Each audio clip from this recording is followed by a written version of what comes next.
Muy buenas noches, ¿qué tal? Bienvenidos un martes más a La Tertulia, como siempre hablando de temas de actualidad, y hoy hemos elegido la salud mental, un tema de actualidad pero que siempre ha estado ahí presente, relevante en la sociedad, y para profundizar sobre este asunto tenemos hoy con nosotros aquí en plató a Javier Moreno. Muy buenas noches, Javier. Buenas noches, Rocío. Eres portavoz del Comité Pro Salud Mental de la Federación de Salud Mental de Andalucía, ¿verdad?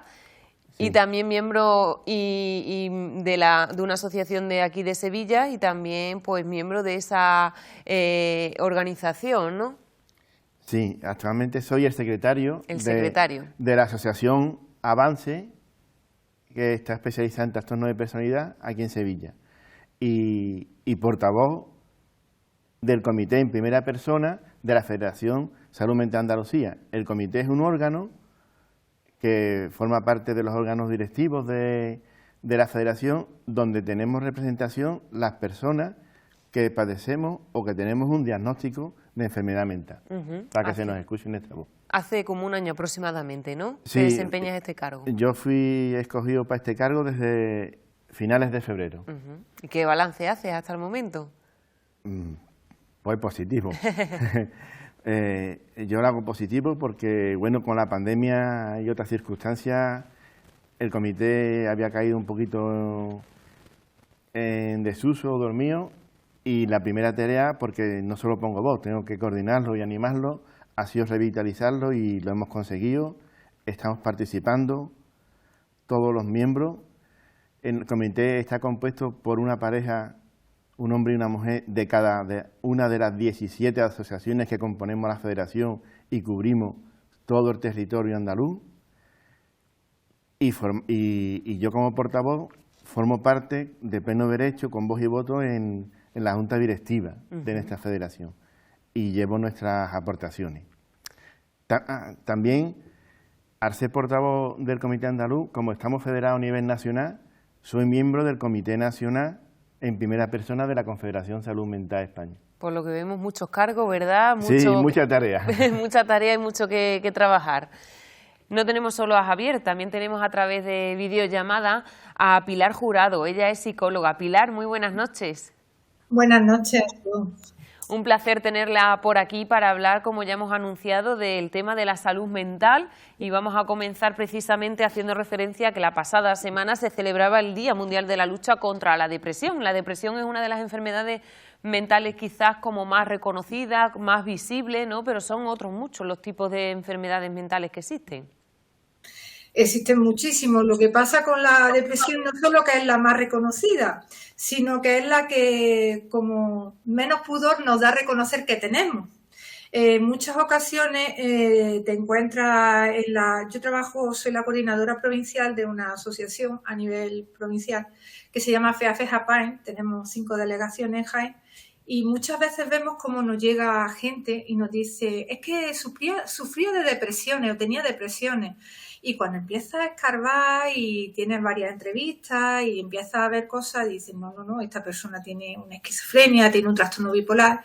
La depresión muchas veces es la puerta de entrada a los problemas de salud mental, pues, en el sentido de que es lo primero que una persona admite tener: encontrarse triste, encontrarse mal, encontrarse aislada o encontrarse en una situación un poco de desesperanza. Ese es como el primer paso que suelen dar las personas para darse cuenta y para admitir que tienen un problema de salud mental. Pero claro, existen muchísimas más. Hay personas que tienen esquizofrenia, trastorno bipolar, trastorno obsesivo compulsivo. Cada uno tiene un modo de abordaje, de tratamiento, y tiene un curso y un pronóstico, claro. ¿Cuál suele ser la más frecuente en la sociedad? En la sociedad es que también están un poco mezcladas. Tú puedes tener rasgos de distintas enfermedades, aunque luego el diagnóstico que predomine sea uno en concreto. Nosotros, en nuestro caso, en el caso de nuestra federación, pues los casos que más vemos son casos de esquizofrenia, de trastorno obsesivo compulsivo, de trastorno límite de la personalidad, que ahora además el trastorno límite de la personalidad, con el ritmo de vida que hemos llevado generado por la pandemia, pues está un poco más en alza que otros tipos de problemas de salud mental. pero siempre todos van acompañados de depresión, de signos de ansiedad, de muchos problemas de sueño a la hora de conciliar el sueño que hacen que empeore todo esto que tenemos ahí en la base. Esos son, bueno, pues un poco los síntomas, ¿no?, de algunas de esas enfermedades mentales, cómo dan en la cara, ¿no?, y cómo reconocer pues que se tiene realmente un problema. También has mencionado, Pilar, que son muchos los tratamientos que existen. Me imagino que también muy importantes las terapias, ¿verdad? Es que pasa una cosa, es muy importante y además es básico. Si tú no tienes una medicación psiquiátrica para estabilizarte, no puedes avanzar, pero es que tampoco puedes avanzar si no tienes una psicoterapia que te ayude, porque esto es algo, además es un ejemplo que para mí es algo recurrente y se ve muy claro. Cuando alguien se parte una pierna, a base de reposo, su escayola y su pastilla, pues puede funcionar. Y más o menos pues sale, con más o con menos dolor, con más o con menos desenvoltura, sale. Pero si esa persona no va a un fisio y no hace una parte de esfuerzo, aparte del medicamento en sí, esa pierna no vuelve a unos niveles óptimos. Pues con la mente pasa lo mismo. Necesitamos una base farmacológica, que esa la pone un psiquiatra y que además puede variar en función de cómo va evolucionando, pero también necesitamos esa parte psicosocial de trabajo nuestro para que unida ambas partes y además necesitamos que nuestro entorno nos apoye, podamos salir de esa zona en la que estamos tan oscura y que no nos deja avanzar y que no nos deja reincorporarnos ni estar incluidos en la sociedad. Así es, ¿verdad, Javier? Así se lo trasladáis también a las personas que padecen algún tipo de enfermedad con las que tratáis habitualmente. Sí, me ha gustado mucho la intervención de Pilar y yo quisiera recalcar algunas cosas de las que ha dicho. Por ejemplo, lo de la depresión. Me acuerdo porque hace poco también estuve en otro sitio y estamos tratando la depresión y no hay que confundir o no hay que bajar la guardia por la parte de los sanitarios, sobre todo ahora que se está abusando mucho de las pastillas y con esto de la pandemia. Ay, tengo una depresión y ya está. La depresión, como ha dicho Pilar, puede ser un síntoma o una puerta de que realmente tienes un trastorno mental más grave. Entonces, los médicos de familia debían de derivar bastante más pronto de lo que lo hacen a los servicios de psiquiatría a las personas que acuden con una depresión, porque el diagnóstico precoz es fundamental en cualquier rama de sanidad. Y el ejemplo de la pierna también lo pone ya hace poco, y decía, mira, las pastillas y el psicólogo serían los bastones, pero el que tiene que dar paso, que te dice el fisio, eres tú. Y entonces para salir de la depresión tienes que hacer un esfuerzo, aunque es difícil. Y sin los bastones, a lo mejor imposible. Suele costar por lo general dar el paso de reconocer, tengo un problema, ¿qué es lo que me está sucediendo? ¿Necesito ayuda? Pues eso es fundamental. No solo que cuesta dar el paso, sino que después cuando vas a dar el paso no te lo crees. La mayoría de las veces piensa que... Porque como ha dicho Pilar, aunque tenemos en la asociación la gama de diagnósticos es muy amplia y tenemos muchos diagnósticos, hay síntomas muy comunes, como el insomnio, la ansiedad, caer en fases depresivas. Y también tenemos en común en que al principio no te lo... Primero, cuando das el paso, yo en mi caso lo di porque me convenció mi mujer. Y bueno, pedí ayuda, pero después yo no lo reconocía. Después, ella misma que me dijo, después la familia tampoco lo reconoce. Cuando te dan un diagnóstico así raro, en mi caso, como ha dicho, que era el trastorno, el TLP que está hablando, todavía menos se lo creen. Porque incluso algunos psiquiatras, cuando yo empecé con esto hace 15 años, todavía algunos psiquiatras de los que llevaban más tiempo en la profesión, no lo creían, se creían que era un cajón desastre. Ahora es cuando está aflorando, como ha dicho también Pilar, el TLP con más fuerza. Están diagnosticándose mejor. Hemos hecho referencia a Javier y Pilar, bueno, pues es que en realidad hemos comenzado hablando por la depresión y que se celebraba la semana pasada el Día Mundial de la Lucha contra la Depresión. ¿Es necesario conmemorar este tipo de días? ¿Qué se ha conseguido con ello? Sí. Claro que es muy necesario. Ah, bueno, habla tú, Pilar. Javier está diciendo algo muy importante, el día que él se dio cuenta que su mujer le empujó un poquito para que saliese del armario, como decimos a veces, y pidiese ayuda. Javier ha contado muy bien el proceso, pero este proceso sigue. Cuando llegas a ese momento y te ves con tus compañeros, muchas veces dices, jo, yo tengo una vida, yo tengo mi familia, o hay gente que no la tiene. Nadie, ¿qué necesidad tiene de saber qué es lo que tengo? Porque esto me puede generar algún problema. Puede ser que no me traten del mismo modo en el que como una persona normal por tener este problema. Y entonces muchas veces estás con miedo, y es muy lógico y muy lícito que tengas ese miedo, tanto tú como tu familia. Además, sientes que tienes problemas que no puedes contarlos en cualquier ámbito porque no te sientes escuchado ni entendido, te sientes a veces incluso rechazado.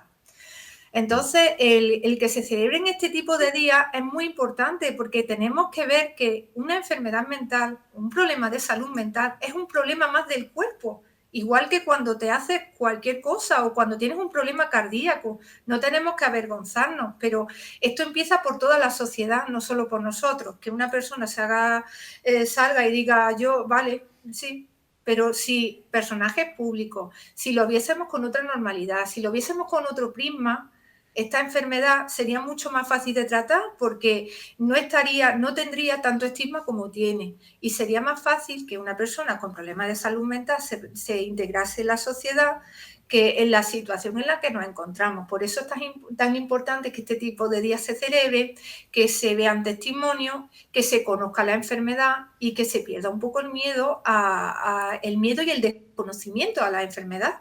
Al final, pues que se haga más visible, ¿no? Como al fin y al cabo cada uno de los días que se suelen conmemorar.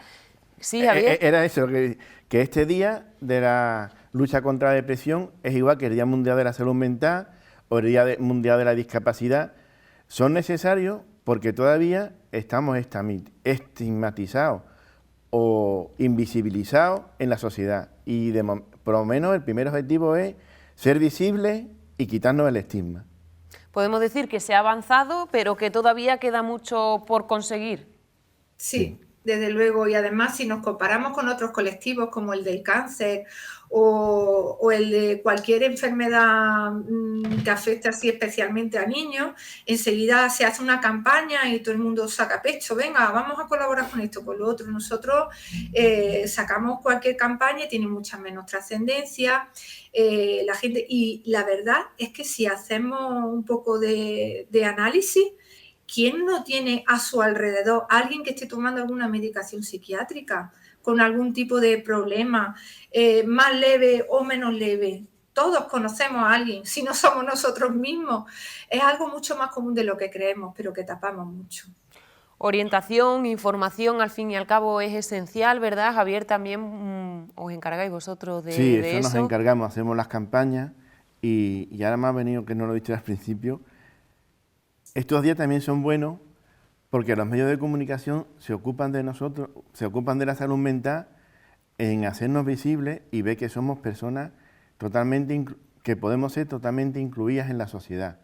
No como otros medios que nada más que paran de poner noticias sensacionalistas y cuando hay algún suceso con alguien que padece o está diagnosticado de salud mental, lo ponen enseguida, pero no te ponen, y este que era diabético, o esta persona que también tenía un cáncer, eso no lo ponen, pero si se enteran que tiene salud mental, lo ponen para aprovecharlo.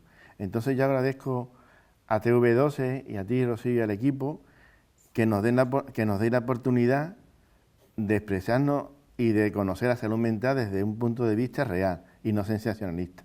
La intención es esa, Javier, Pilar, la intención es hablar de salud mental, de informar a la población sobre este problema, de hacerlo visible y también pues de aquellas personas que nos estén viendo y que que estén pasando por esta situación, pues se sienten también apoyadas y sepan al fin y al cabo con qué apoyo profesional cuentan en este caso. También pues hacer visible, ¿no? Porque podemos hablar de otras enfermedades que quizás no, pues las consecuencias, los síntomas son más físicos, pero la realidad es que las enfermedades mentales tienen otro tipo de síntomas quizás menos visibles y también pues puede parecer socialmente un tanto más extraños, ¿no?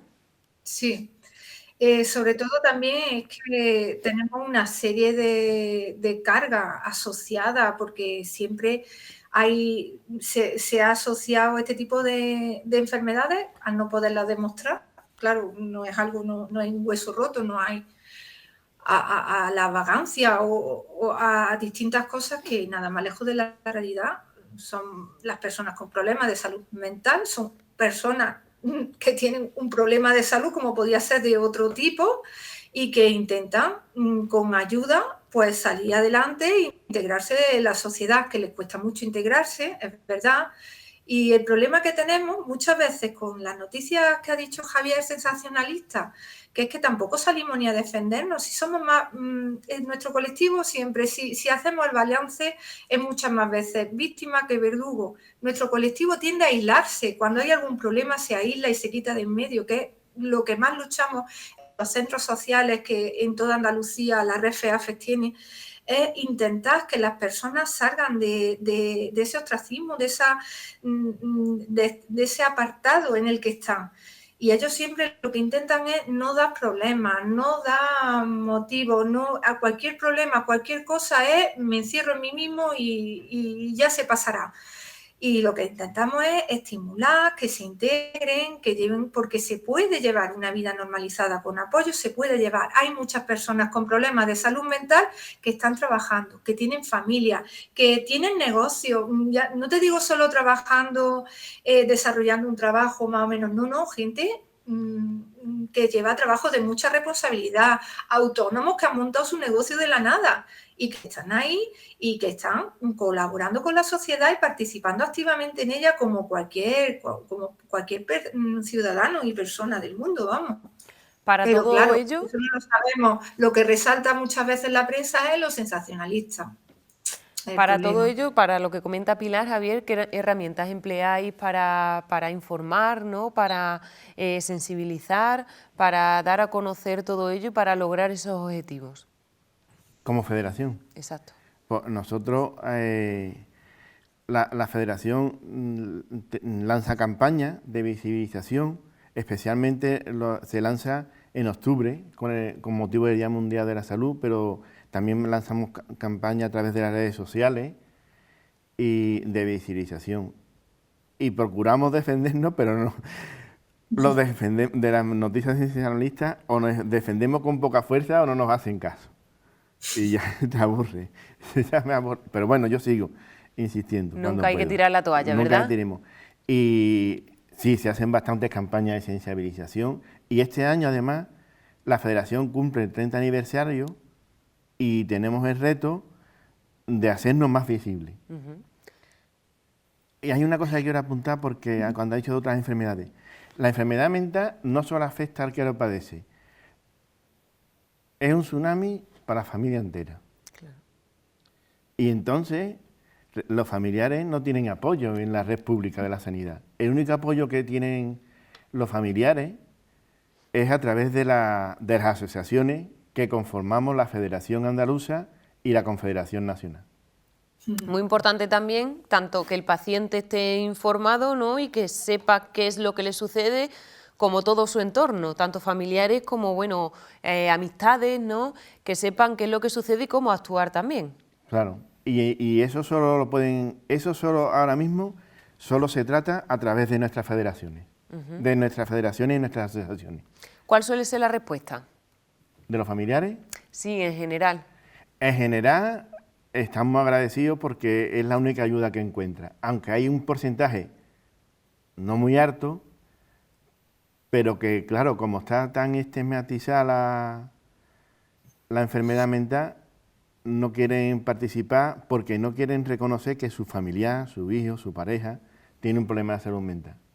Pero como bien ha comentado Pilar, se puede hacer una vida normal con Totalmente, yo ahora mismo estoy normal. Y con además, un tratamiento, ayuda. Ahora mismo, desde Semana Santa, no tengo ningún fármaco, después de 15 años. Un paso muy importante.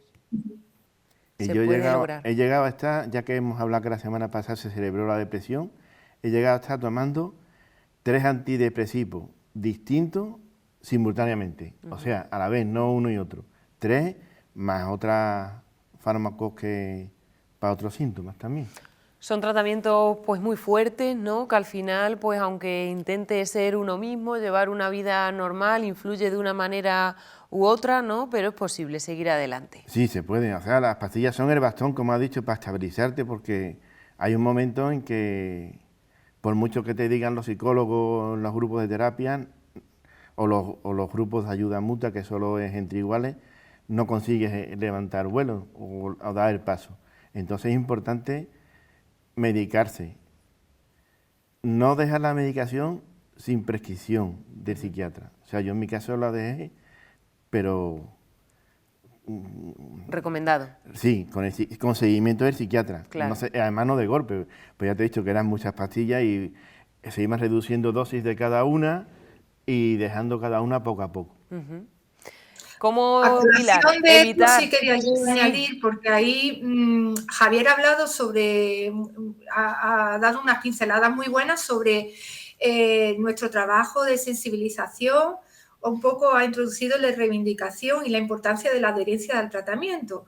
Pero la red FEAFE, pues además de estos temas que ha abordado Javier, pues también dependiendo de la zona de Andalucía, presta otro tipo de servicios, como por ejemplo, se atiende a personas en centros sociales. Desarrollamos programas de atención a personas con problemas de salud mental en centros penitenciarios. En Sevilla, por ejemplo, hay una especie de centro social para menores que tienen en su casa problemas de personas adultas con problemas de salud mental. Con la familia, pues se desarrollan distintos programas, entre ellos pues, las escuelas de familia, grupos de ayuda mutua, que como bien dice Javier, son un apoyo imprescindible. Cuando la familia te llega al principio, te llega muy perdida, porque también en salud mental tenemos otro problema que se llama, entre comillas, la protección de datos. Cuando una persona tiene un brote y es mayor de edad, pues esta persona tiene derecho a gestionar su enfermedad, claro, es que faltaría más. Pero a lo mejor en ese momento en el que sale del ingreso, pues no está todavía en sus mejores momentos y necesita apoyo familiar. Siempre van a necesitar apoyo familiar porque esto le va a ayudar mucho en la evolución de la enfermedad. La familia se encuentra con una persona que ha cambiado, que sale de un ingreso, le dicen hay que darle tal medicación, o a veces ni se lo dicen, lo lleva prescrito el paciente. Entonces, como me decían muchos familiares que atendemos en la asociación, es que te los mandan sin libro de instrucciones y no sabes cómo comportarte, no sabes qué hacer. Y eso es lo que se trabaja un poco dentro de la red FEAFE, el que se intenta empoderar a las familias para que puedan ayudar a las personas en su proceso de rehabilitación psicosocial después de un ingreso y para que puedan reinsertarse. Javier sonríe, sabe que es así, ¿verdad? Esto es así, pero esto es que... no me quería remontar tanto tiempo, pero es histórico, ¿no? Cuando quitaron los manicomios en el año 80 y tanto, que la mayoría que había eran personas con esquizofrenia, por eso es la mayoría de los que atiende FEAFE, era lo más visible, ¿no? Que la mayoría, sí. Como decía uno, cerraron y dijeron a la familia, ahí los tenéis. Ahí va. Y sin libro de instrucciones, sin saber qué hacer. O sea, pasaron de tener que estar internados de por vida a la libertad total, que está bien, y gracias al movimiento de la Federación, antigua FEAFE, ahora ya somos Federación Pilar, me acuérdate. Sí. Es que el cambio ha sido al empezar el año. Que si no, Lola nos va a reñir después. Que cuando se crea tanto esta federación como las que se han formado en toda España, se dieron cuenta ya, fíjate, se fundaron la mayoría, nosotros llevamos como federación 30 años los manicomios se cerraron en el 80, o sea, hace 40. Y en el año 2010, después del 2009, ya se empezaron a dar cuenta los familiares, que eran los que fundaron las asociaciones, que la recuperación era posible. Y fue cuando se empezó a formar los comités en las distintas federaciones y en la confederación, para que pudiéramos tener voz y voto las personas diagnosticadas. Y hoy día, en nuestra federación, cada vez más asociaciones tienen en su junta directiva a miembros que son personas diagnosticadas, no solo familiares, como cuando se empezó. Nosotros en FEAFE Jaén, aquí en Jaén, siempre hemos tenido en nuestra junta directiva personas con problemas de salud mental. De hecho, y nosotros estamos desde el 94. De hecho, nuestro vicepresidente durante más de 10 años ha sido una persona con un trastorno obsesivo compulsivo, por ejemplo. Entonces, siempre hemos tenido en nuestra representación, nuestra junta directiva. Hay asociaciones que a lo mejor empezaron un poco los familiares más motivados por la lógica esta que te he explicado, que es que no había instrucciones y había que buscar qué hacer. En muchas ocasiones poder ayudar a tu familiar, pero hay muchas que empezaron desde el inicio conjuntamente teniendo en cuenta los órganos directivos, porque claro, hay que saber qué hacer, pero también hay que tener en cuenta a la persona con el problema, porque si no, no sabemos todo el problema, en qué consiste.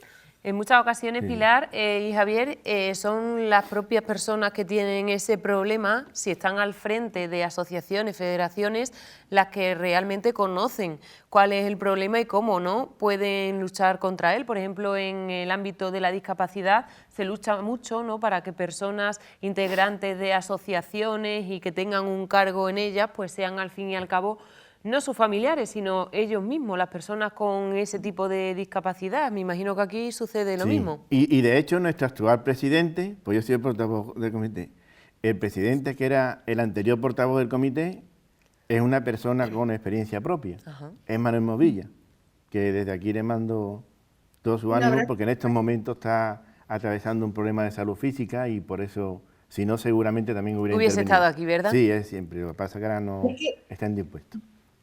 Un abrazo, Manuel, sí. Un abrazo para él.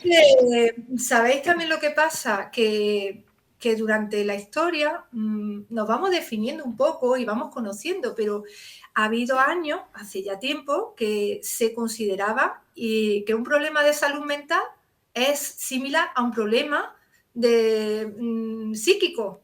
Y entonces, de hecho, yo como psicóloga veo a veces cuando hacemos actividades con otros organismos fuera, como a veces la gente desde su bondad, porque yo sé que no lo hacen con mala idea, pero tratan a las personas con problemas de salud mental como si fuesen niños, le hablan en un lenguaje más infantil. Y esto es una cosa que a ellos les horroriza muchas veces, porque una persona con problemas de salud mental tiene su capacidad intelectual, no tiene por qué tener ningún problema intelectual. De hecho, no es lo habitual. Puede ser que coincidan dos cosas, claro. Igual que hay gente que tiene 2 o 3 enfermedades distintas, pero no es lo habitual. Entonces, también a nuestro colectivo se le ha estado infantilizando y se le ha quitado durante mucho tiempo bastante voz. Y se está viendo que no, nada más lejos de la realidad. Son personas con su capacidad intelectual intacta. El único problema que hay es que tenemos una distorsión de la realidad que hay que corregir con terapia y con fármacos, y que corrigiendo esta distorsión de la realidad, de la forma de ver la vida, pues que se puede llevar una vida normalizada. Es así de complejo y así de simple a la vez. Sí, sobre esto te voy a contar, yo tengo varias anécdotas, ¿no?, de confundir la discapacidad psíquica, que es como está englobada ahora mismo, no se distingue, con la discapacidad intelectual o la deficiencia intelectual. Sí. Un compañero de la asociación, claro, nosotros, la mayoría, si le pedimos que nos valoren la discapacidad, nos dan más del 33%. Entonces, algunas veces lo usan, ¿no?, para algún descuento, para ir a algún centro. Y este compañero, no me acuerdo dónde lo usó, le pidieron la discapacidad, Se la presentó y la persona que la atendía le dijo, bueno, pero discapacidad. Pues miraba arriba abajo, claro, no le veía las 2 manos, los 10 dedos, no, es que es discapacidad psíquica. Y entonces siguió mirándolo y le dice, sí, pero ¿qué? Y dice, ¿qué espera? ¿Que venga que se me caiga la baba y las manos así abiertas? Claro, porque es algo que... O sea, que es la confusión que decían. Y efectivamente, hay personas que tienen discapacidad intelectual y un problema de salud mental, pero no tiene por qué. La mayoría simplemente distorsionamos la realidad. Y hay entre nosotros muchos universitarios, muchas personas que incluso después de diagnóstico y con tratamiento han aprobado posiciones no de cargos bajos en la administración. Yo concretamente conozco a una que la ha aprobado en magisterio. O sea que la vida es totalmente llevada a cabo. También comentaba Pilar que en muchas ocasiones, ¿no?, pues la sociedad no sabe realmente cómo tratar a personas con enfermedad mental, incluso pues tiende a eso, ¿no?, a intentar pues tratarlo así como si tuviera menos edad, si tuviera algún problema intelectual. ¿Cómo se puede, qué consejos daría para aquellas personas que nos rodeamos, ¿no?, pues de personas con algún tipo de enfermedad mental, que no estamos habituados a ello, para tratarlos con normalidad y que ellos también pues se sientan bien? Pues simplemente acercarse a nuestro colectivo y conocerlo. Somos, vamos, personas normales, tenemos ese problema como podríamos tener cualquier otro, pero la capacidad intelectual ahí no tiene por qué estar. Y es verdad, vamos, yo misma soy psicóloga y me chirriaba mucho cuando empecé a trabajar en ese movimiento, porque antes vengo de otro movimiento, trabajaba antes en drogodependencia, que me decía la gente, ¡uy, por Dios, pero cómo va! Vamos a ver, somos personas, somos... Y entonces esto solo se puede resolver con el conocimiento. Está muy bien estas campañas de sensibilización que vamos realizando, tanto cuando hay días señalados como cuando se hace alguna así esporádicamente, pero que esto solo se soluciona conociendo al colectivo. ¿Cuáles son los factores de manera general que influyen y que son determinantes en este tipo de enfermedades? A ver, no podemos negar que hay un factor genético. Nosotros tenemos una predisposición genética que no tenemos modo de saber si es muy alta o es muy baja, y eso está ahí dormido. Ahora hay una serie de factores predisponentes que pueden hacer que esa genética se dispare, y ya eso ya es muy particular, depende del entorno, depende de tu evolución vital, depende de los problemas a los que vayas acercándote a lo largo de la vida, sin perder de vista que un problema no es ni más grande ni más pequeño en términos absolutos. Los problemas son tan grandes y tan pequeños como nosotros desde nuestro prisma los veamos. Hay algo que para ti puede ser una tontería y para mí puede ser lo más importante del mundo. Entonces, conforme va pasando el tiempo y nos vamos enfrentando a situaciones, esto que tenemos ahí dormido, que puede ser muy pequeño o puede ser muy grande, pues puede despertarse. También el uso de algún tipo de droga, el alcohol puede hacer que esto se despierte. La gente le quita mucha importancia al cannabis, a los porros. Y es algo que se está viendo que predispone muchísimo. Si tú tienes esa predisposición ahí dormida, es algo que es casi automático. Tanto el cannabis como la droga de diseño son los que hacen que una probabilidad ahí dormida de desarrollar una enfermedad mental que la tengas ahí, que salte como un resorte. Y bueno, pues situaciones de desventaja social, cuando no es lo mismo que quien tiene la vida más llanita que quien tiene la vida más difícil. Estas situaciones de pobreza, de desventaja o de aislamiento, como hemos visto en la pandemia, pueden hacer que se dispare esa probabilidad que tenía y que un problema de salud mental que tenía ahí dormido salga. También los cambios físicos de la adolescencia. Hay muchos casos que aparecen ahí durante la adolescencia, los cambios hormonales pueden disparar esta posibilidad. ¿Existe una edad media para diagnosticar este tipo de enfermedades o se suele dar en cualquier perfil y a cualquier edad? Esta enfermedad es más una enfermedad de adultos. La edad más típica en la que empieza a aflorar es la adolescencia, de ahí hacia arriba.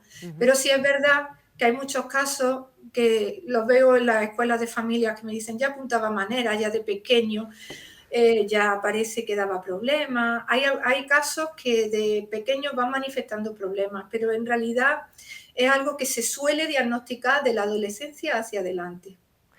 ¿Y es algo que tiene una solución o una vez que aparece y se diagnostica, pues al final se sabe qué va a ser de por vida?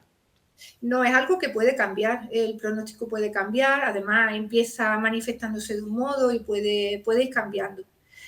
Lo que pasa es que lleva también arraigado una serie de problemas sociales también, porque empieza el diagnóstico en una edad que no te ha dado tiempo de formarte, que no te ha dado tiempo de tener una amistad sólida, que no te ha dado tiempo a lo mejor de ir configurando la posibilidad de empezar una familia, ¿no? Entonces llega un momento en el que va cambiando el diagnóstico, siempre se intenta ir a lo mínimo, a esperar que sea un brote pasajero, hasta que se diagnostica. Esto lleva un proceso de tiempo, en ocasiones años. Entonces te ves con 20 y pocos años que en ese proceso de ingreso, de entrada y salida del hospital, de no comprender lo que te pasa, no has realizado más estudios, no has empezado a trabajar ni a formarte, y llega un momento en el que no has cotizado, tienes una enfermedad que te puntúa poco porque al no cotizar tampoco no tienes un sustento ahí económico, ya dependes más de tu familia, y al depender más de tu familia tampoco te sientes tan empoderado ni tan fuerte, estás más ahí, evolucionas de otra manera, más lenta. Entonces, ya no es solo el problema de salud. Tú te da un infarto, tú luego te quedas con tu discapacidad, no sé qué, no sé cuánto, pero puedes retomar. Pero tú en ese caso, en ese proceso, a lo mejor no tienes nada que retomar, no tienes un camino, un itinerario muy firme que retomar, tienes ahí pinceladas. Esta es una temporada buena y he hecho un cursillo de tal, pero luego he ido a trabajar y no estaba bien y no he conservado ese trabajo, y no tienes la formación ni va al ritmo que el resto de la gente de tu edad. Te queda un poco como descolgado. Yo quería Sí, puntualizar aquí que efectivamente en esto sí veo yo que hemos avanzado. En el diagnóstico no tan precoz, pero bueno, ya a la gente joven. Yo se lo digo a los compañeros.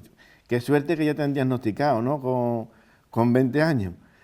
Porque en mi caso, yo ya tengo 58 años y otros compañeros en esta edad, a lo mejor te diagnosticaban o empezabas a ver los psiquiatras a los 30, 40 años, con ya incluso ya tenías trabajo, la familia. En mi caso, la familia la conservé, ¿no? Mi pareja y eso, aunque fue un tsunami, pero la he conservado.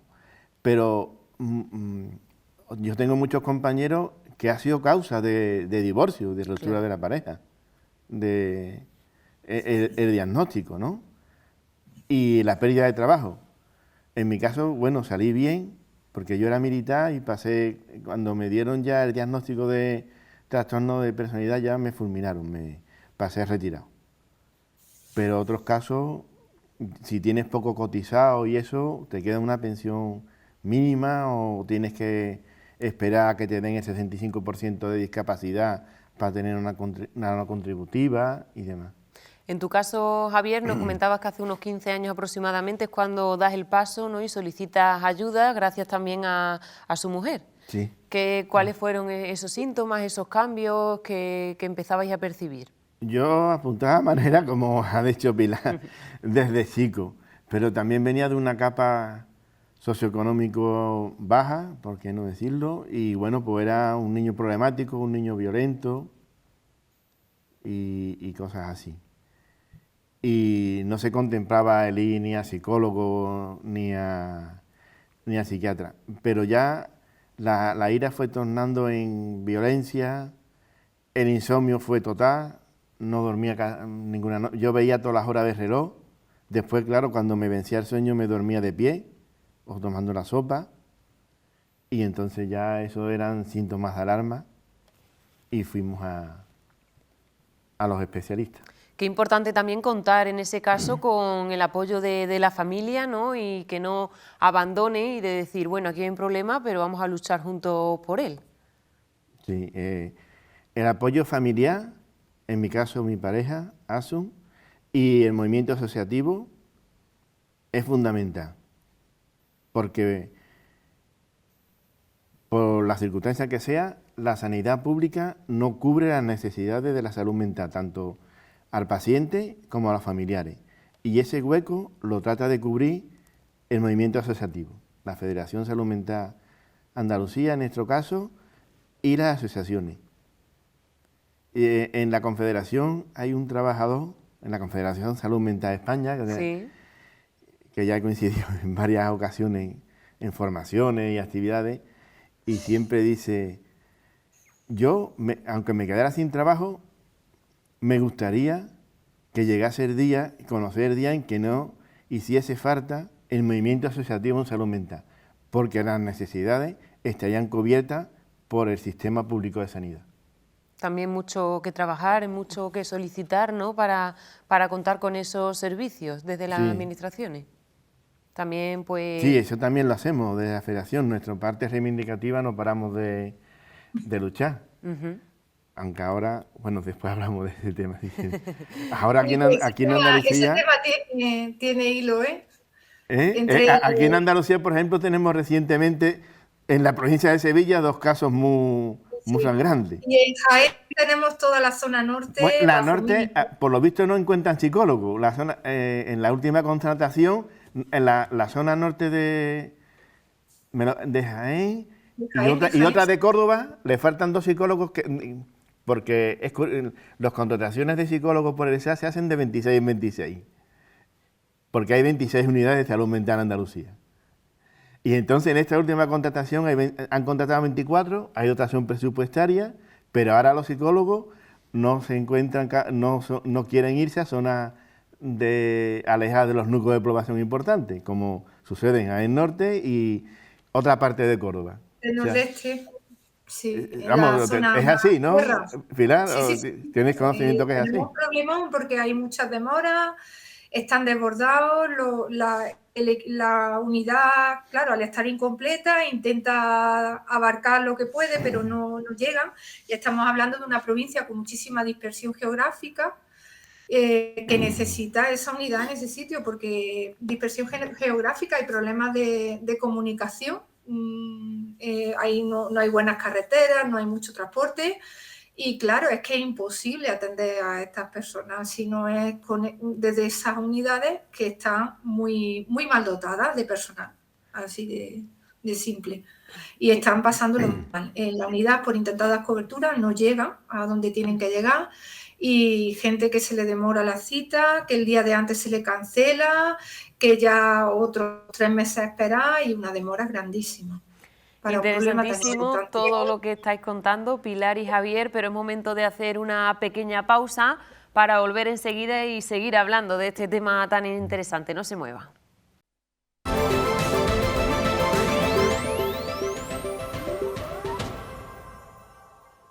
Retomamos la tertulia hablando de salud mental y vamos a continuar lanzando una pregunta. Si la situación mundial por la pandemia ha llevado a un mayor reporte de consultas por ansiedad o depresión, por ejemplo. No sé si Pilar tiene datos o información al respecto. Hay muchísima evidencia. No tengo los datos numéricos de toda Andalucía, pero, por ejemplo, en el caso de nuestra provincia, sí, además, cuando empezó la pandemia fue una situación un poco caótica porque nos pilló a todos sin preparar. Nosotras pusimos a nuestra disposición nuestros teléfonos móviles y los dimos a todos los socios de la asociación y era WhatsApp 24 horas al día, 7 días de la semana. Había mucha gente con muchos problemas para conciliar el sueño, con mucha ansiedad. Daos cuenta que nosotros, todos los programas asistenciales que realizamos en nuestras asociaciones van dirigidos a sacarlos del aislamiento social y que en esos momentos se estaba pidiendo justo lo contrario, o sea, que era un retroceso en su proceso de rehabilitación de todas estas personas.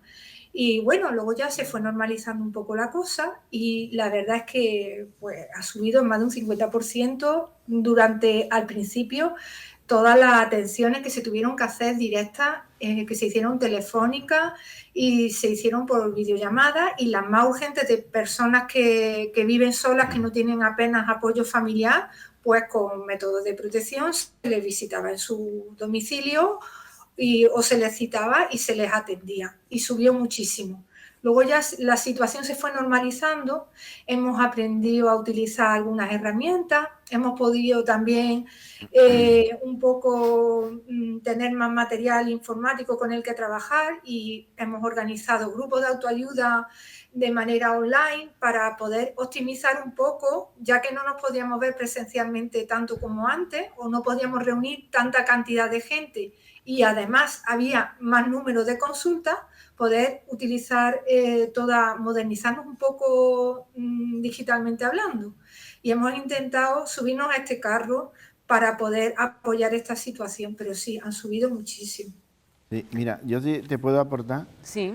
porque los datos saldrán, como ha pasado, por ejemplo, el suicidio ya sabemos que ha pasado de ser la primera causa de muerte no natural entre jóvenes a ser la primera causa natural en la población general, con los datos Además, ha subido un 7,4% en este año de la pandemia. Exactamente, con la subida. Y se publicará. Pero en concreto, en las reuniones que tenemos, todas las asociaciones dicen que constatan un gran aumento de demanda. En la nuestra, como secretario, pues tengo datos, y ayer también me lo preguntaron, y mira, en 2018 tuvimos 18 altas en avance, con el máximo en un mes 3. 2019, perdón. 2018. En 2020, 14 altas, con el máximo 3. Pero en el 2021 ya pasamos a 35 altas, llegando a tener de máxima en un mes 5. Y en este año 2022, en lo que llevamos de enero, hemos tenido 7 altas. O sea que la evolución es exponencial, ¿no? Exponencial. O sea, ahora ya es cuando estamos viendo el verdadero efecto de la pandemia COVID. Cuando digo alta, me refiero a familia, porque puede venir bueno, si es un adulto y le ha brotado independientemente, que ahora se están dando muchos casos, a lo mejor es solo el paciente, pero también vienen los familiares. Además, estas altas son diferenciales, no son... no todas las enfermedades mentales están surgiendo, se está viendo un incremento de más casos de trastorno límite de personalidad. Sí, en nuestro caso, como la mía es específica. Esta procesión claro. de trastorno límite, sí. Y se está viendo mucha más gente joven, sobre todo, con muchos intentos autolíticos y de autolesiones también, que son siempre manifestaciones típicas de este tipo de TLP, efectivamente. ¿Situación derivada también de la pandemia? Sí, sin duda la pandemia está produciendo más ansiedad, y este tipo de pulsiones y este tipo de ansiedad está haciendo que se traduzca en que esta enfermedad esté creciendo más que otra. Pero Pilar, como has dicho en la primera parte, esto es un factor que hace que aflore. Ya viene el factor genético, la predisposición. Claro, tú tienes ahí tu predisposición, que no sabes de cuánto, pero claro, tú tienes tu riesgo genético. Claro. Habéis mencionado también la ansiedad. Por diferenciar un poco entre ansiedad y depresión, ¿cuáles serían pues esas diferencias principales, a rasgos generales? La diferencia entre ansiedad y depresión, ¿te refieres? Sí. La verdad es que se pueden tener las dos cosas simultáneamente. Sí. Se puede tener sin ningún problema.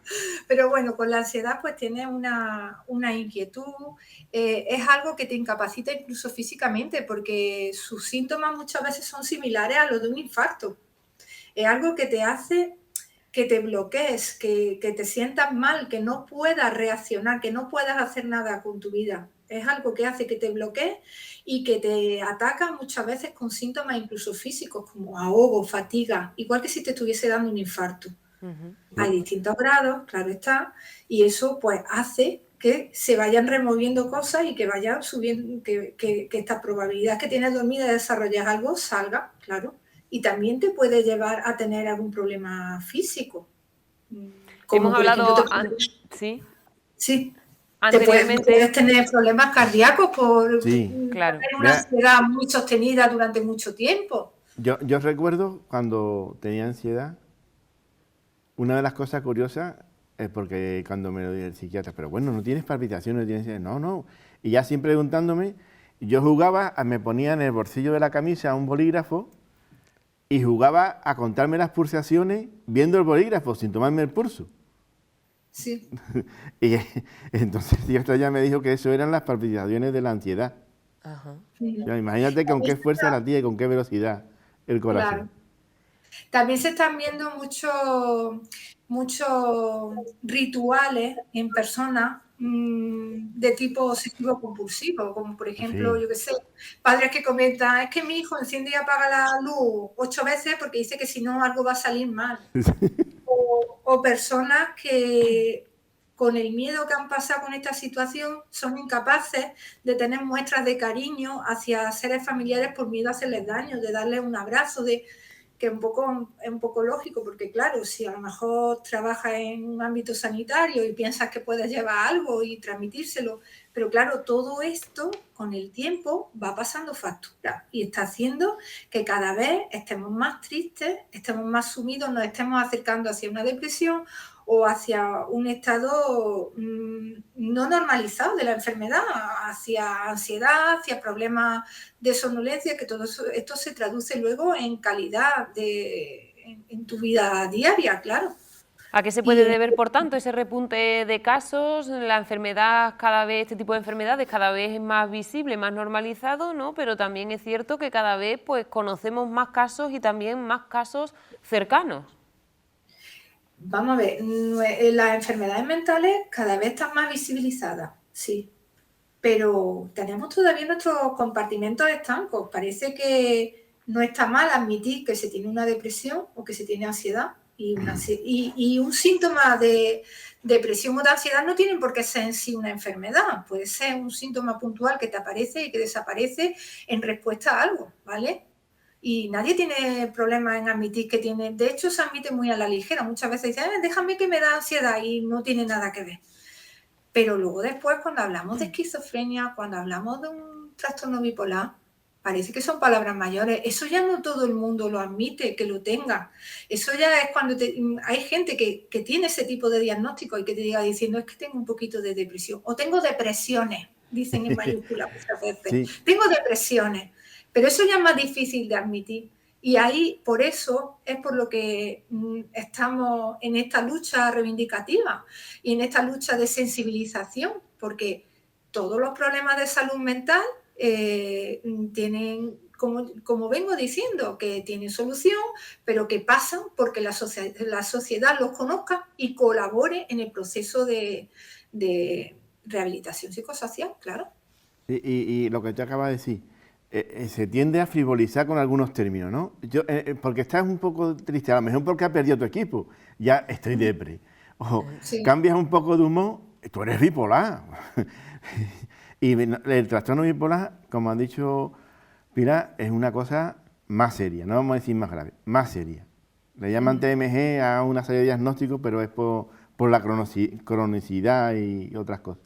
Yo me gusta decir que vamos a decir que es algo más para tomarlo más en serio, no tan a la ligera. Y la depresión no es estar triste, es que, como ha dicho con la ansiedad, los problemas mentales afectan al físico, porque no olvidemos que cualquier movimiento que hacemos del cuerpo está mandado por el cerebro. Y cuando tienes ansiedad o tienes depresión, te faltan algunas sustancias o no tienes suficiente y te bloquean el cuerpo. Te bloquean y no puedes andar. Yo llegué en la última depresión a que me hicieran un chequeo médico y no tenía nada, porque no tenía fuerza. No ya es que no tuviera ganas, es que yo intentaba, pues ya llevaba años en terapia, intentaba hacer las cosas que me decían, levantarme, salir a pasear, pero es que no tenía fuerza. Y me levantaba cuando lo conseguía, porque cuando yo me levantaba, mi ilusión era volver a acostarme. Una situación que vive mucha gente y que según las previsiones, de hecho, según tengo aquí anotado, la Organización Mundial de la Salud indica que la depresión afecta a más de 350 millones de personas en todo el mundo y que para 2030 la depresión será la primera causa de discapacidad en el mundo. Sí, sí. Pero hay que tener en cuenta, como estamos apuntando tanto Pilar como yo, que la depresión no tiene por qué ser una enfermedad por sí sola, sino que es el afloramiento de un trastorno más serio. Eso queda también claro. Y vamos a hablar de las consecuencias de estas enfermedades, porque ya lo ha mencionado Javier hace un ratito, ha mencionado el suicidio, y esa es una de las principales consecuencias tanto de la depresión como también de otras enfermedades, ¿no? Sí. Y sí hay que señalar que no todo el mundo, todas las personas que intentan o logran suicidarse tienen trastorno mental grave, no todas. Pero sí es verdad que el tener un problema de salud mental es un predisponente a que tomes este tipo de, intentes tomar esta salida o este tipo de decisiones. El suicidio, Javier, tengo anotado, es actualmente la principal causa de muerte no natural en España, lo mencionabas hace un momentito también. Y la pandemia de los jóvenes. Y la pandemia de los jóvenes. O sea, antes de la pandemia simplemente era la primera causa entre los jóvenes, pero ahora ya es la primera causa en España no natural del núcleo de población. Para que os hagáis una idea, el año 2020, creo que ha sido, sí, 2020 creo que han sido los datos, eran unos cerca 3.900, casi 4.000 al año. Anteriormente se decía 10 por día, 10 personas, ahora son 11 fallecimientos por suicidio al día. Y para comparar, accidentes de tráfico, si bien con la pandemia ha habido restricciones, solo han sido 1.000 y pico, o sea, 4 veces menos que por suicidio. La verdad es que son unas cifras muy elevadas y que quizás pues sí que se hable más de accidentes de tráfico, pero no tanto de suicidio, ¿no? Y son datos diarios que sucede y que es así, es una realidad. Es algo que muchas veces debatimos. Teníamos un gran problema con el tema de accidentes de tráfico, se han hecho campañas y parece que vamos controlando la situación. Había muchos problemas con la violencia de género. Se están haciendo campañas y trabajo al respecto y bueno, pensamos que aunque esa campaña va más lenta que la de tráfico, pero está avanzando en algo y bueno, ya se contempla la situación de la violencia de género de otra manera y se está abordando. Y en nuestro caso, en el caso del suicidio, pues creemos que hace falta un plan nacional, vamos, que vincule esto y porque hemos dado pinceladas de la falta de recursos en salud mental. Ya España va por detrás de Europa en número de facultativos que atienden a personas con problemas de salud mental y ahora encima se nos planta aquí esta lastra del suicidio que está creciendo exponencialmente, que este año, como he apuntado antes, un 7,4 más % de suicidios con respecto al año anterior. Esto va creciendo. Y en España está mal la cosa, pero el otro día oí una noticia, en Alemania está creciendo muchísimo el suicidio. Han decidido no cerrar los colegios porque los niños de primaria hay muchos casos de suicidio y prefieren no tomar medidas preventivas de COVID para evitar suicidio. Están en esa tesitura porque ha subido muchísimo la tasa. En niños de primaria, comenta. En Alemania. En Alemania. Y entonces, sí, pero pues, claro, estamos que esto está subiendo y que esto hay que abordarlo de alguna manera porque se puede prevenir, se pueden hacer cosas por prevenirlo. Que este año han fallecido en el 2020 3.941 personas por suicidio, que ya está bien. De ellas un tercio o así, hombres. Suelen intentarlo más las mujeres, pero los hombres suelen ser los que más consuman la... ¿Cómo actuar ante este problema, ¿no? Con una persona, bueno, pues familiar, amigo, que intenta suicidarse, que sabemos que tiene intención, ¿cómo podemos actuar ante esta situación? Lo primero y principal, tenemos muchos mitos en torno al suicidio. Pensamos que si con una persona que tiene esa idea, hablamos de esa idea, es como que le estamos dando alas y que le estamos ayudando a que consume. Y nada más lejos de la realidad. Hay que hablarlo. Si tenemos sospechas, hay que abordarlo. Y siempre desde la escucha activa, desde el respeto, que puede ser que los motivos que a esa persona le lleven a esas conclusiones y a ese camino, puede ser que desde nuestro punto de vista no sean tan importantes, pero para esa persona lo son y mucho. Entonces, desde el respeto, desde la tranquilidad, y no haciéndonos los héroes, porque esto es un problema multidimensional, siempre hay muchos factores que intervienen en esto, buscando ayuda profesional, pero sin dejarle de lado, siendo su persona de confianza, escucharlo activamente, desde el respeto, sin juzgarlo, y mientras ir intentando pedir ayuda, porque un profesional pues le puede ayudar a hacer un plan de seguridad, que si luego tenemos tiempo, si queréis os explico un poco en qué consiste, y le puede ir orientando y darle algún tipo de terapia. Siempre, por ejemplo, el tener esquizofrenia te eleva en un 20% la probabilidad de que en un momento dado decidas suicidarte. Hay distintas enfermedades mentales que son como un factor predisponente, ¿no? Entonces, igual, ante una persona que tiene ideas suicidas, no se está tratando el trastorno que pueda tener de fondo, si lo tiene, que no tiene por qué, ya lo hemos dicho al principio. Entonces, la terapia sí muchas veces puede ayudar y sobre todo que esa persona sienta que tiene a alguien, que en un momento de flaqueza, que tenga a alguien a quien acudir, a quien contarle lo que está pasando y poder hablar con esa persona sin miedo y sin vergüenza a lo que está sintiendo. Sí. Apoyo profesional, por tanto, sí, y aquí esencial. Yo te iba a apuntar y a un llamamiento al gobierno central, al de España, aunque estemos en Andalucía, que ya se ha conseguido una reivindicación de la Confederación Salud Mental de España, que es el teléfono gratuito de prevención del suicidio. Pero claro, yo sé que ha habido problemas, que los presupuestos son de este año, es para este año, pero han dado el número, que es el 024, y yo tengo ya compañeros que lo han necesitado, lo llaman y es sin servicio, porque todavía no ha llegado el presupuesto. Esperemos y hago un llamamiento para que se ponga no más tarde de este primer trimestre.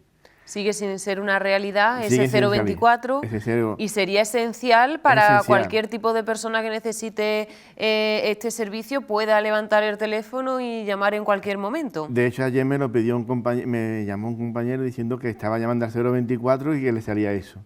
Sábicamente le di los dos que yo conocía de dos asociaciones sin ánimo de lucro que están funcionando actualmente, que una es un teléfono de prevención del suicidio que lo apoya la Barandilla, una asociación de Madrid, y otro, el teléfono de la Esperanza, pero no hay que confundir el teléfono de la Esperanza provincial. Tienes que entrar en la página y ver uno que es como es un número que corresponde a un móvil, empieza por 7, no me lo sé ahora mismo. 717-003-717. Esos están activos de momento. Ajá. Para personas, para familiares. Esto lo que pasa es que no son gratuitos, ¿no?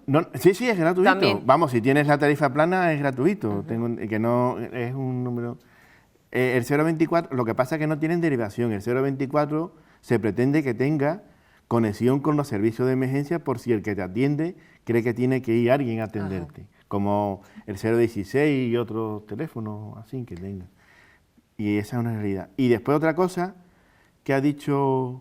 No lo ha mencionado claramente, Pilar, pero que muchas veces cuando alguien habla, pues me voy a matar, me voy a pegar un tiro, me voy a tirar por la ventana.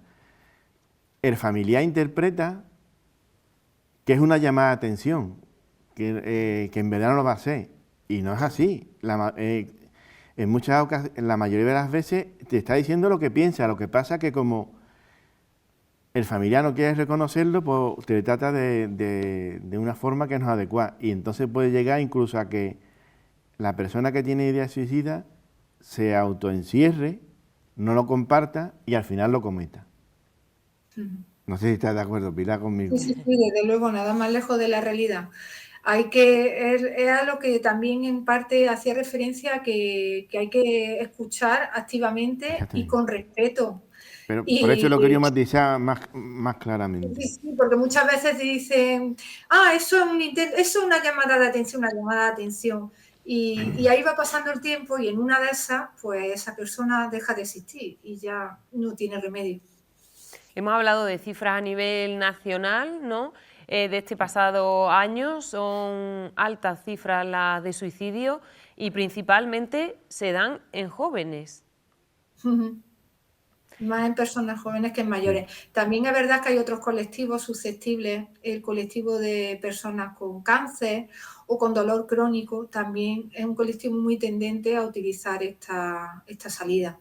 Sí. Un reflejo, Pilar, como psicóloga, ¿no? Del poder de la mente, de hasta dónde puede llegar pues, una persona a tomar esa decisión y al final pues, quitarse la vida. Lo que no podemos olvidar es que no se trata de personas que quieran ni llamar la atención ni hacer daño, al contrario, son personas que se ven acorraladas, que se ven sin salida, no ven en ese momento, es lo que hemos dicho, la distorsión de cómo percibes tú la realidad. En ese momento, cualquier problema, que no tiene por qué ser tan grande, no le encuentran una salida y el único modo de que disminuya su Intención, ¿no? Su intención, no, su malestar. Uh-huh. Esto es un modo de liberar una pulsión, un malestar que tú tienes porque no ves una salida. Y la única salida que encuentras en ese momento es eso. Y casi siempre, pues, por evitar ese problema, porque no encuentras una solución y por evitar el sufrimiento a tu entorno. Piensas que así lo arreglas todo y que el modo más fácil de resolver, de solucionar ese problema es no estar. Sí. De ahí la importancia, ¿no? De visibilizar que existe ayuda de profesionales que se puede hacer perfectamente a través de vía telefónica o presencialmente, porque hay que indicar también que hay personas que solicitan ayuda que prefieren mantenerlo en el anonimato e incluso algunos familiares pues desconocen que están están solicitando, ¿no? Este tipo de servicios y de ayudas. Y es que además, fíjate de lo sangrante de la situación, que es que a lo mejor alguien llega con este problema y lo plantea a un médico de cabecera y es que según el protocolo que hay, él te deriva y por muy preferente que te ponga la derivación a la unidad de salud mental o a psiquiatría, es que se te pueden pasar meses. ¿Qué se le pasa a esa persona durante esos meses? Es que eso es para que en ese momento hubiese una atención. Igual una parte del plan podría ser que hubiese psicólogos de atención primaria en los centros de salud, por ejemplo, se me ocurre, hay muchísimas ideas, pero eso, es muy importante que aquí, como en todo lo que afecta a la mente, que no solo hace falta mucha dotación sanitaria, es verdad, porque estamos muy por detrás de otros países y aún así los otros países tampoco llegan, y es verdad que hacen falta muchos recursos, pero también, en este caso ya hablando en plan más individual, de qué podemos hacer para prevenir, también es importante una red de apoyo social cercana. Javier, ¿quieres comentar algo sobre lo que ha mencionado Pilar? Sí, a ver si me acuerdo.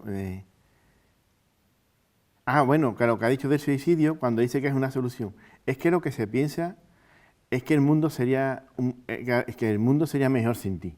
Uh-huh. Es una cosa. Y sobre la consulta, efectivamente, hay que retocar los protocolos, porque si el médico de familia por lo menos te atiende amablemente y te intenta derivar, el problema es que yo sé de casos que han ido a hospitales diciendo que de urgencia, diciendo que tenían ideas suicidas y que no lo podían soportar y además podían ser reincidentes porque ya habían tenido tentativas otras veces y lo han tenido varias horas aisladas, en algún caso con guardas de seguridad, en otros no tenían guardia de seguridad, era un ambulatorio en un pueblo con la Guardia Civil en una habitación encerrada, hasta 7 y 8 horas a la espera de que viniera un psiquiatra para atenderlo. Increíble, ¿no? Y eso ha pasado este año pasado. O sea en que no 2021. estamos hablando de hace 20 años, es algo... No, en Andalucía. Ujú. Y Y es respecto a... verdad que ante un caso de suicidio inminente, si se consigue identificar y llegar, pues las fuerzas de seguridad actúan, el 112, te ingresan, pero ¿qué pasa con todos estos intentos que hay más calladitos, que no se destapan, que no se sabe? ¿Qué pasa con eso? Pues que un día te lo encuentran y ya están consumados y ya no hay marcha atrás. Efectivamente. Y Entonces, para respe- eso es para lo que hace falta un plan, para ir trabajando con las personas que tienen esta idea, que le están dando vueltas, que están buscando la forma. Se está trabajando en un algoritmo porque hay mucha gente, está comprobado, que en Internet, pues cuando tiene esta idea, pues están buscando cosas, ¿ves? Maneras de quitarse la vida, maneras. Y entonces, pues están trabajando con algoritmos a ver si ahí se pudiera detectar. También la prensa tiene un trabajo muy importante que hacer, porque dependiendo de cómo se trate la noticia, ayuda a que se salve gente o ayuda a que caiga más gente. Si tú la tratas con respeto, sin hablar de temas morbosos, de la forma ni de detalles, sino de una forma un poquito más asertiva, de que esta, sin reducirla a simplismo, porque la persona que decide suicidarse no lo hace por una cosa muy concreta, es algo multifactorial siempre. Tú ayudas a que haya menos personas que lo intenten, pero si vamos con el sensacionalismo, pues lo hizo de tal manera, con los detalles, con las cosas, al final lo que estás haciendo es un efecto llamada. Los medios de comunicación también pueden hacer mucho por prevenir, pero tiene que ser un plan centralizado que venga para todos por igual. En Jaén se está intentando propulsar desde algunos sectores de diputación una mesa de suicidio, pero claro, sí, estamos intentándolo. Todo lo que se alcance bueno es, pero esto si no coge fuerza como lo ha cogido, vuelvo a las campañas de tráfico, a las campañas de la violencia de género, poco vamos a avanzar y necesitamos un buen impulso en este tema, porque se nos está yendo un poco de las manos. Un 7,4% más de muertes este año es un incremento muy alto. Por tanto, las principales reivindicaciones serían un plan nacional de prevención de suicidio y también un teléfono de asistencia gratuito. efectivo. Exacto. Y también, cambiando un poquito de tema, si me lo permitís, Sí. que ha tocado antes lo de los recursos sanitarios, ¿no?, que tenemos en la sanidad pública. Dice, España estamos por detrás de Europa y Europa no está bien. Por mencionar, la ratio que se mide es por cada 100.000, como lo del COVID, ¿no? Sí. Y entonces nosotros en Andalucía estamos a la mitad de la media de España, tanto en psiquiatras como en psicólogos. En España son casi 12 psiquiatras de media por cada 100.000 y nosotros tenemos en Andalucía 6. Y en España son unos 6 psicólogos cada 100.000 y en Andalucía tenemos 3 y pico. Y esto después de que llevamos 2 años que por fin están contratándose periódicamente más psiquiatras y más psicólogos clínicos. Pero claro, venimos de un atraso en salud mental en Andalucía en concreto, de la edad de piedra, por así decirlo, y no se logra. Por muchas contrataciones que haga, estamos a la cola de España.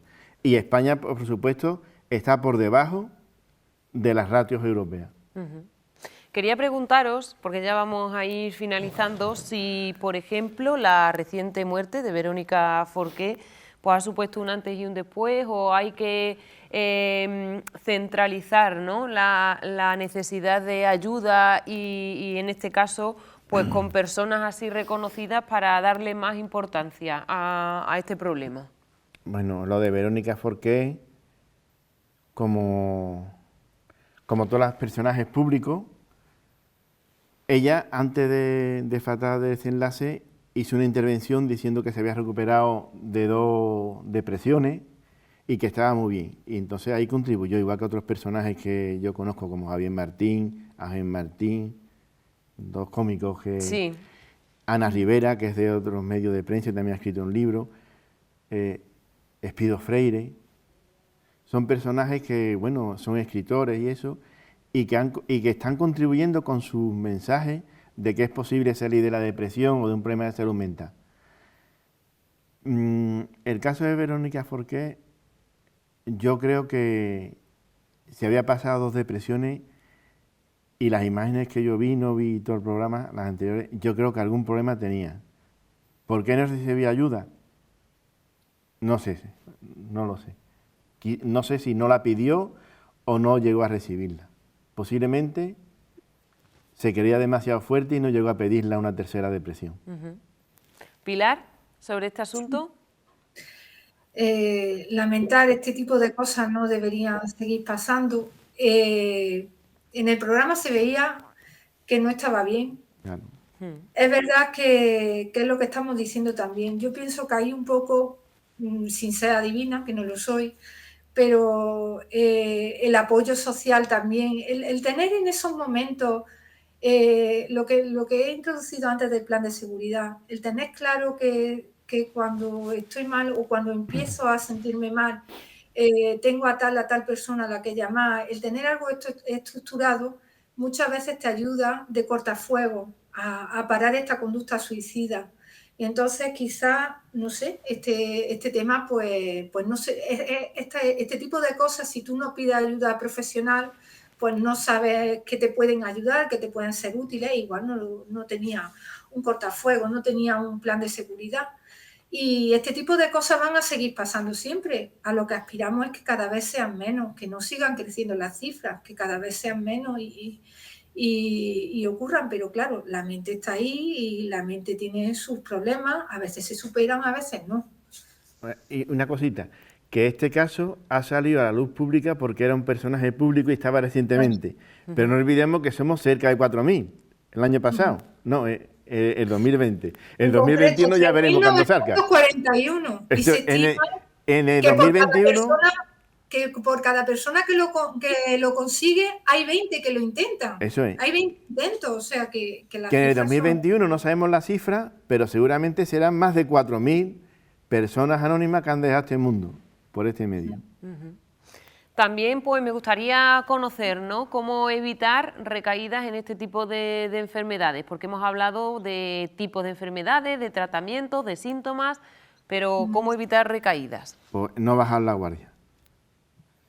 Y bueno, tienes que cambiar un poco la vida, tienes que ser no cuadriculado, pero sí tener previstas todas las actividades del día, respetar el horario de sueño, no consumir o que sea mínimo.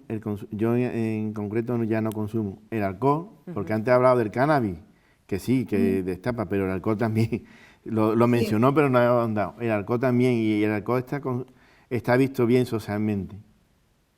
Claro. Y hábitos saludables, hacer algún tipo de ejercicio, no hace falta ir al gimnasio, con caminar una horita o así te bastaría. Tener la mente ocupada, ¿verdad? Claro, por eso las actividades, programa. Pilar.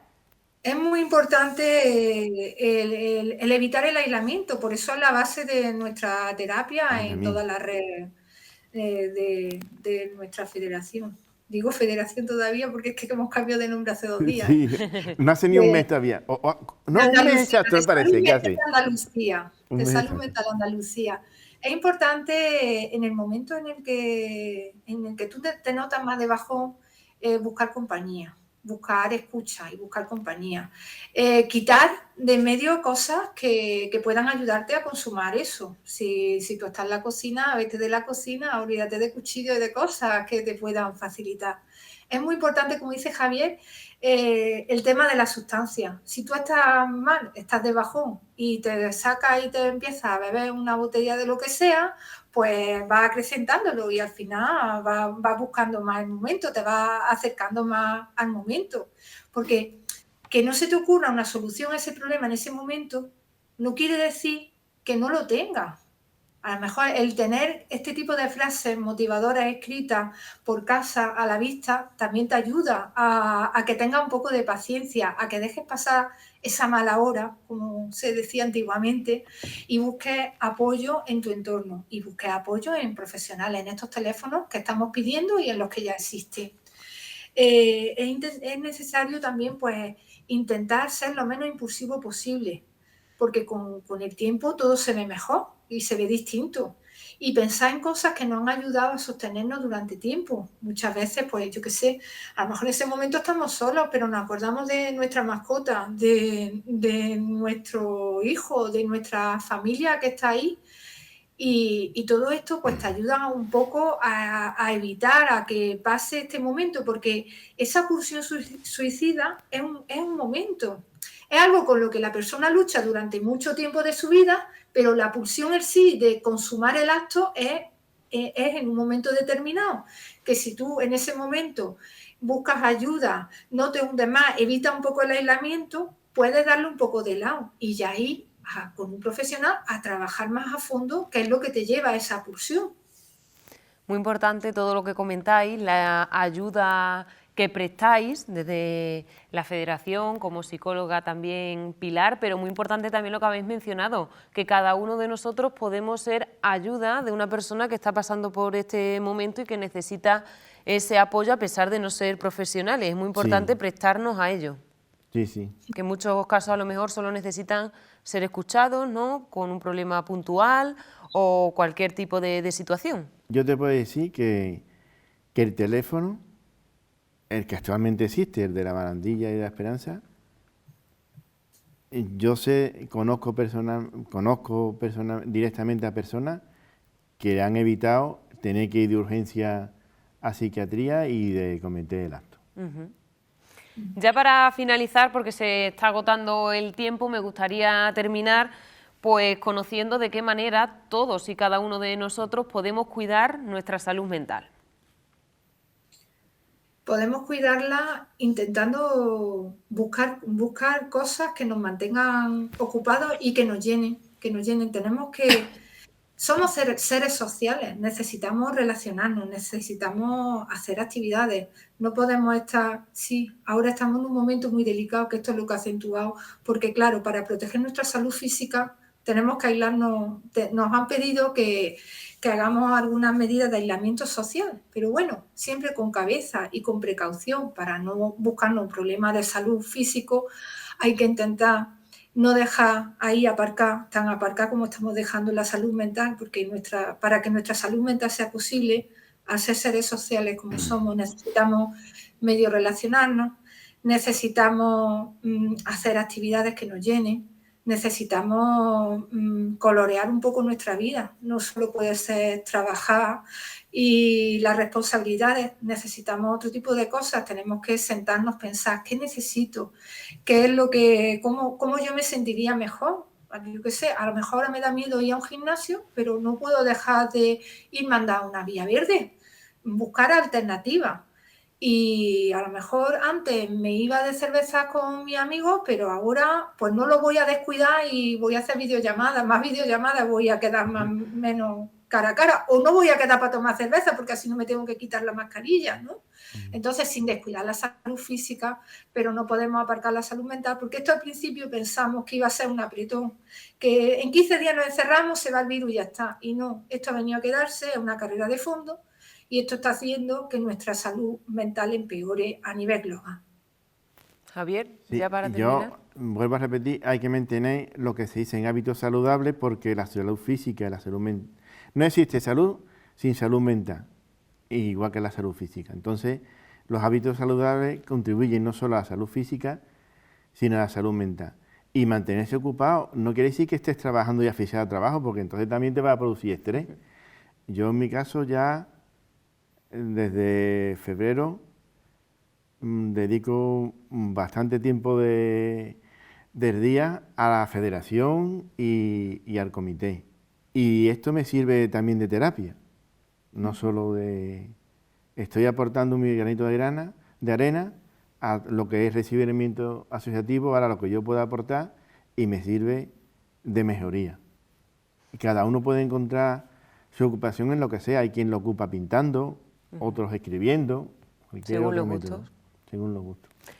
Pues toca finalizar, Javier. Muchísimas gracias por estar con nosotros, también por la labor que realizas, y también a Pilar, gracias por estar todo este tiempo con nosotros a través de videollamada, y mucho ánimo para seguir también afrontando todo este tipo de situaciones. Muchísimas gracias por contarnos. Gracias a todos.